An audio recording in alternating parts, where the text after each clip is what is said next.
வணக்க விவசாய நண்பர்களே, நான் வந்து ரோஸ் வந்து புதுசு. முதல்ல நான் ஒரு வீடியோவும் போட்டிருக்கேன். நம்ம சிறு விவசாயிங்க வந்து இந்த காணொலியை வந்து ரொம்பவும் டீப்பாக நீங்கள் பார்க்கணும். நான் முதல்ல போடும்போது நான் வந்து இந்த கண்ணுடைய ரேட்டு வந்து 13 ரூபான்னு வாங்கினேன். நான் இந்த கன்று வாங்கி போடும்போது நான் ஒரு 4 டிப்பர், அதாவது வந்து டிராக்டரில் 4 டிப்பர் அடித்தேன். நான் அடிச்சுட்டு நல்லா ஏர் ஓட்டி டிப்பு பைப்பு எல்லாம் இழுத்து போட்டேன். நான் போட்டு ஒரு மாதத்தில் செடிங்கெலாம் மஞ்சளாக ஆகி போச்சு. நானும் ஒரு வீடியோ போட்டிருக்கேன். நான் உங்களுக்கு செடி ஃபுல்லாகவே மஞ்சளாக ஆகி போச்சு. நிறைய பேர்கிட்ட கேட்டேன். நான் சரியான விளக்கம் சொல்லலை, பதிலும் சொல்லலை. நானே எனக்கு தெரிஞ்சதெல்லாம் சொல்லுவேன் வெளியில் எல்லா பயிருக்கும். ஆனால் எனக்கு புதுசு இந்த ரோஸு. குளிர் பிரதேசத்துலலாம் வரும்னு நான் ஒரு கற்பனையில் இருந்தேன். பக்கத்தில் எல்லோரும் போட்டு வந்ததுனால நான் என்ன பண்ணேன், நம்மளும் போடலான்னு சொல்லிட்டு போட்டேன். நான் ஃபஸ்ட்டு வந்து மஞ்சளாகவே மாறிடுது, செடிங்க வந்து மஞ்சளாகவே மாறிடுச்சு. இந்த மஞ்சளாக மாறதுனால நான் என்ன பண்ணேன், நம்ம சப்ஸ்கிரைபரு யாருன்னா தெரிஞ்சதுன்னா நீங்கள் கொஞ்சம் சொல்லுங்கன்னு சொல்லிட்டு நிறைய பேரை கேட்டேன். நான் வீடியோ போட்டு தான் கேட்டேன். அவங்க என்ன பண்ணாங்க, நிறைய நண்பர்கள் வந்து ஃபோன் பண்ணி அது ஒன்றும் பெரிய விஷயமே இல்லை, நீ எவ்வளோ பண்ணுற, இது என்ன பெரிய விஷயம், நான் சொல்கிற மாதிரி செய்யுங்கன்னு சொல்லிட்டு என்ன பண்ணாங்கன்னா, அவங்க முதல் கருத்து என்ன சொன்னாங்கன்னா, எரு வந்து அதிகமாக கொட்டி பூமியை வந்து அதிகமான சத்து நான் கொடுத்துட்டேன். அந்த அதிக சத்துனால என்ன ஆகி போச்சுன்னா, பூமியினுடைய இது வந்து மஞ்சள் நிறத்தில் மாறிடுச்சு. அதே சமயத்தில் வந்து தண்ணி அதிகமாக இறச்சிட்டேன். நான் இது எல்லா பயிருக்கும் பண்ணுற மாதிரி காயுதேன்னு சொல்லிட்டு பட்டுன்னு தண்ணி வேர் பிடிக்குன்னு சொல்லிட்டு தண்ணி இறச்சிட்டேன். 2 காரணம். மஞ்சள் நோய்க்கு வந்து நான் மருந்து வந்து நிறைய பேர் சொன்னாங்க, பெவிஷன் கார்பன்டேஷனுமே அடித்தாலே போதும்னு சொல்லிட்டு சொன்னாங்க. அதுக்கப்புறம் அதையும் அடித்தேன், கொஞ்சம் மாறுற மாதிரி தெரிஞ்சுது. அதுக்கப்புறம் மருந்து கடையிலையும் போய் கேட்டேன், மருந்து கடையிலையும் அதுக்கேற்ற மருந்தும் கொடுத்தாங்க. சரவுங்கெல்லாம் அந்த இலைப்புள்ளி அந்த சரவுலாம் கீழே விழுறதுனால இப்போ புது மருந்துங்க நிறைய அட்வான்ஸாக வந்துருக்கு, அதெல்லாம் மாற்றி கொடுத்தாங்க. நண்பர்களும் இந்த தீனியினுடைய தரத்தை வந்து வேறு மாற்றி நீங்கள் பொட்டாசு அதிகமாக சேருங்க, பொட்டாசு அதிகமாக சேர்த்திங்கன்னா உங்களுக்கு பூ வந்து ஃப்ரெஷ்ஷாக கிடைக்கும்னு சொல்லிட்டு சொன்னாங்க. நம்ம வந்து இப்போ வந்து யூரியா சத்து தான் அதிகமாக இருக்குது, தழை சத்து. அதனால தான் இந்த ப்ராப்ளம் உனக்கு மஞ்சள் வர்றதுக்கு காரணம். கந்தக சத்து இதெல்லாம் குறைபாடுனால தான் இது மாதிரி வருது. எரு அதிகமாக கொட்டினதுனால, எருவும் கொட்டணும் தான், திட்டமாக கொட்டணும். இந்த ரோஸை பொறுத்தளவுக்கு நம்ம அதிகமாக கொட்டிட்டோம், அதனால தான் இது மாதிரி ஆச்சு. அதுக்கப்புறம் நிறைய பேர் சொன்னதுனால அவங்க சொல்கிற வழியே தான் நான் பின்பற்றினேன். மஞ்சள் சுத்தமாகவே மாறி போச்சு.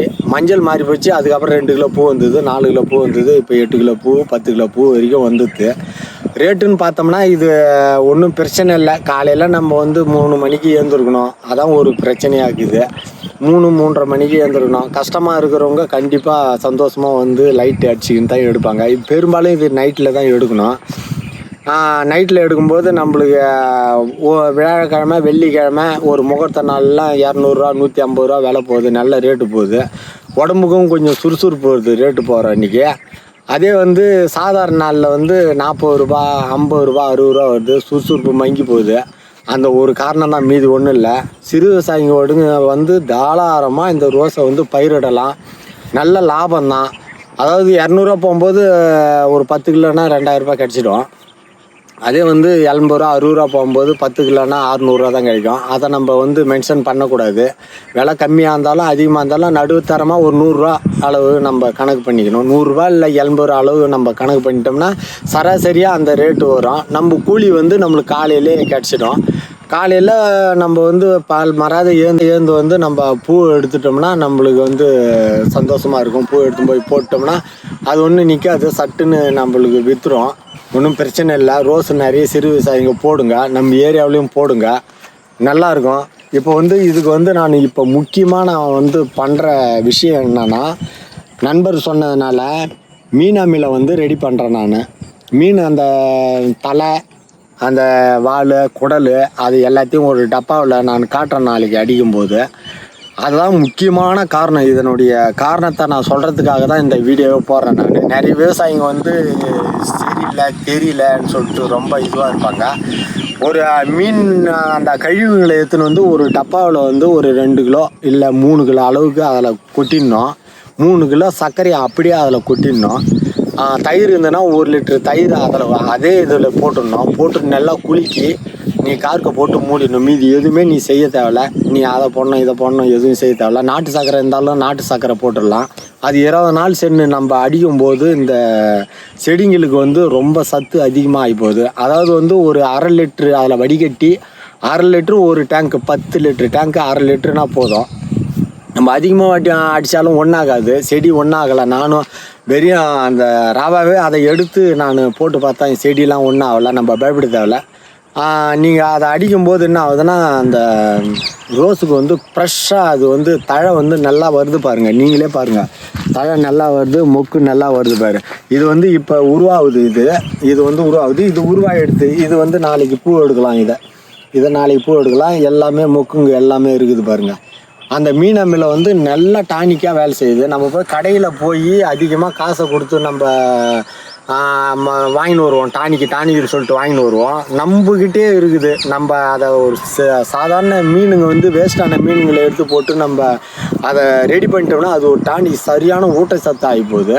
அதுவும் கூட நீங்கள் முட்டை கூட சேர்த்துக்கலாம். நீங்கள் முட்டை ஒரு 3 போடணுன்னா ஒன்றும் ஒரு துர்நாற்று அடிக்குது. அதுக்காக நான் பின்னாடியே தான் அடிக்கிற முறையும் காட்டுறேன் நான். அது ஒரு சர்க்கரை கலந்ததுனால அது ஒரு மாதிரியாக ஒரு வாசனை வருது.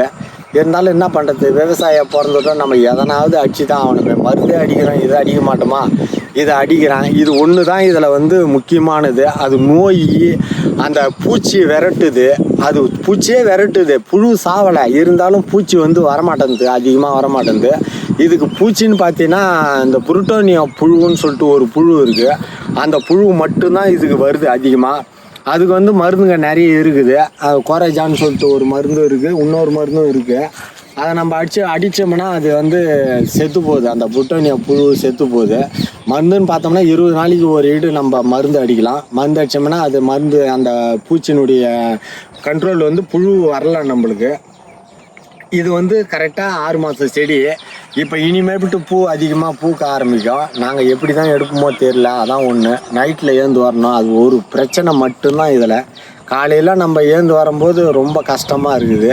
ஆனால் காசுன்னா வாயை பழக்குது. அப்புறம் என்ன பண்ணுறது, வந்து தான் ஆகணும், வேறு வழி கிடையாது. ஒரு கடன் அதிகமாக ஆகி போச்சு, விவசாயிங்க வந்து ரொம்ப கஷ்டமாக இருக்கிறாங்கன்னா இது மாதிரி பூ போடுங்க. ஆளுங்க பற்றாக்குறைக்கு நம்ம எடுக்கலாம். மார்க்கெட்டில் வந்து நம்மளுக்கு பூ போட்டாலும் ஓடிடும். நம்ம வந்து வெளியிலேருந்து தான் பூ வந்து விற்கிறோம் வாங்கின்னு வந்து. ஆனால் நம்மளே உற்பத்தி பண்ணி நம்மளே கொடுத்தோம்னா பிரச்சனை கிடையாது. ஒசூர்லாம் இந்த பூ வரும் நம்மளுக்கு. இப்போ வந்து நம்மளே உற்பத்தி பண்ணோம்னா நம்மளுக்கு பன்னீர் ரோஸு நம்மளுக்கு சரியாகி போகுது. சாக்லேட் ரோஸும் இதில் ஒன்று இருக்குது, 2-3 செடி இருக்குது. சாக்லேட் ரோஸா? சாக்லேட் கலரில் இருக்குமா?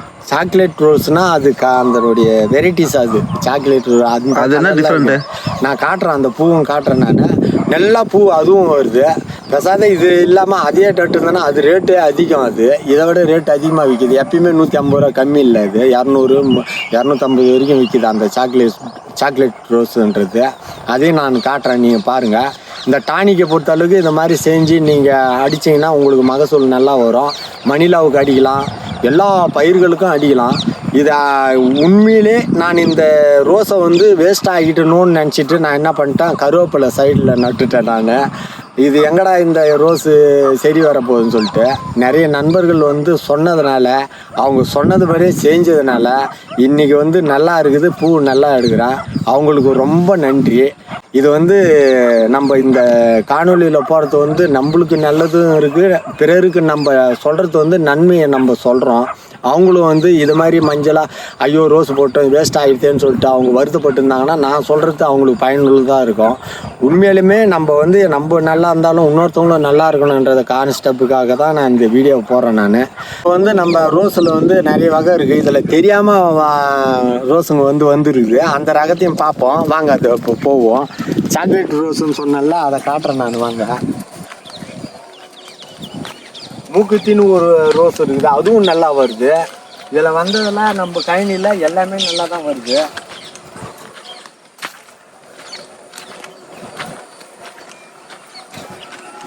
இந்த செடியெல்லாம் முதல்ல மஞ்சளாக இருந்தது, இப்போ எவ்வளோ சூப்பராக இருக்குது, கருப்பாக இருக்குது.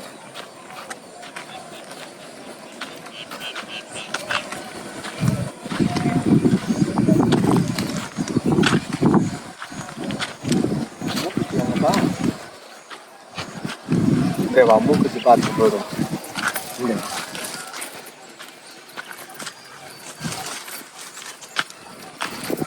இப்போ வந்து காக்கட்டான்னு ஒரு பூ நம்ம ஒரு காணொலியில் காட்டினோம்.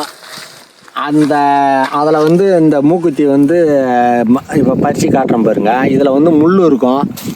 அந்த இதில் வந்து பன்னீரில் வந்து முள் இருக்காது. இதில் முள் இருக்கும், கொஞ்சம் லேசாக இருக்கும். இது வந்து மூக்குத்தின்னு சொல்லிட்டு இது இந்த காக்கட்டானில் கலர் போடுவாங்க. இது செம்மையாக வருது இந்த கன்று. இது அதை நட்டது இதே நட்டுடலாம். இது வந்து 700 ரூபா 1000 ரூபா வரைக்கும் விலை போகுது. இதை நட்டுருந்தால் செம லாபம். இது நான் இதை நடலை, ஆனால் இது பறிக்கிறதுக்கு கொஞ்சம் கஷ்டம். இதில் முள் இருக்குது, நிறைய முள் இருந்தால் நம்மளுக்கு ஆகாது. பாருங்கள் எவ்வளோ சூப்பராக இருக்குது பாருங்கள். இன்னொரு ரோஸ் காட்டுறேன் பாரு, சாக்லேட் ரோஸை காட்டுறேன் பாரு, வாங்க.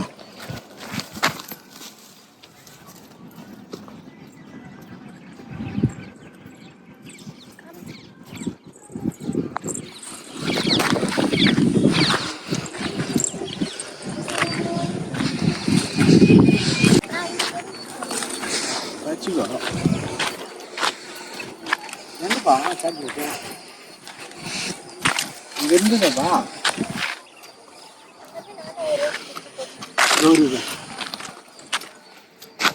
இப்போ வந்து இது வந்து பன்னீர், இது பன்னீர், இது வந்து மூக்குத்தி என்ற ரோஸு. நம்ம கண்ணிலே தெரியாமல் வந்தது, அவங்களுக்கு தெரியாமல் வந்தது. இது சாக்லேட் ரோஸுன்றது இதாங்க. இங்கே பாருங்கள் இந்த செடி. ஆனால் செடி வந்து இந்த அளவு வளரல. இது வந்து அந்த மூக்குத்தி வேலை சின்னதாகவே தான் இருக்குது. இந்த ரோஸ் வந்து எவ்வளோ சூப்பராக இருக்குது பாருங்கள். இது வந்து சாக்லேட் ரோஸ், இது சாக்லேட் ரோஸ். இதுக்கு என்ன டிஃப்ரென்ஸ்னா, இது ஒரு கலரு, இது பெருசாக ஆகலை. இது வந்து பன்னீர் வந்து நல்லா பெருசாக ஆகுது. எப்படி இருக்கு பாருங்க. 3 ரகம் நம்ம